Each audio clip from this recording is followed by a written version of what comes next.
Smart.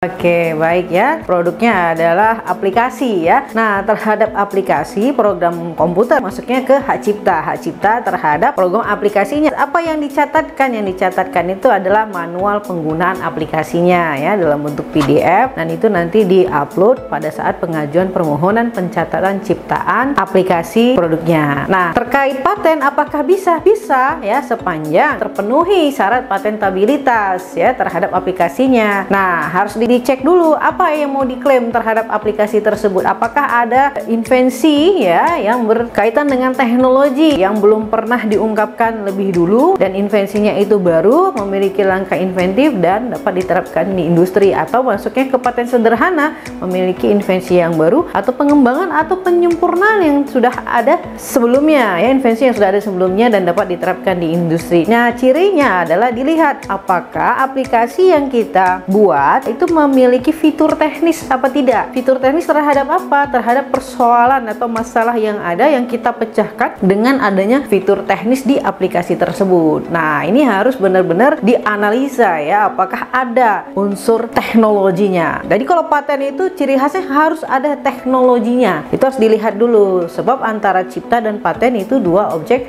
perlindungan yang berbeda. Kalau cipta prinsipnya deklaratif, kalau dia paten prinsipnya adalah konstitutif, harus dimohonkan ya. Kalau cipta tidak perlu dimohonkan, perlindungannya seketika ciptaan itu jadi dan sudah kita publikasi, maka negara melindungi. Hanya saja negara memberikan kepada masyarakat silahkan jika mau mencatatkan ciptaannya untuk memudahkan dalam pembuktian awal ya, sebagai pembuktian awal begitu. Kalau tidak dicatatkan ya tidak ada persoalan. Dengan dicatatkan itu akan mempermudah sebagai bukti permulaan bagi si pencipta itu ya. Nah, terhadap paten itu harus dianalisa lebih dulu, diidentifikasi ya, aplikasinya apa saja, fitur teknisnya apa, apakah fitur teknis yang kita create ini memiliki invensi di bidang teknologinya, ada teknologinya nggak, ciri khasnya apa, apakah fitur teknis yang kita hadirkan di dalam aplikasi itu menyelesaikan persoalan masalah teknis berkaitan di bidang teknologi atau tidak, apakah itu berupa produk atau berupa proses ya, proses bisa metode, bisa sistem. Nah, itu harus didetailkan dulu sehingga baru bisa dianalisa apakah ini bisa dipatenkan atau tidak ya. Dipatenkan artinya memenuhi syarat patentabilitas atau tidak, karena bisa saja ada teknologinya tapi tidak baru gitu ya, aplikasinya tidak baru, teknologinya ada tapi tidak baru. Kenapa tidak baru? Ternyata sudah ada yang diungkapkan lebih dulu oleh inventor yang lain ya, baik itu di nasional ataupun di internasional, baik itu di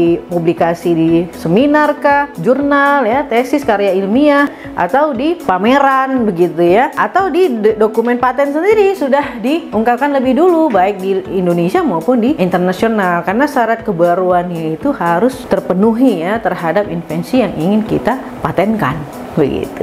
Jadi harus ada telaah dulu sebelum kita ajukan permohonan patennya supaya tidak ditolak. Demikian, semoga ini bermanfaat.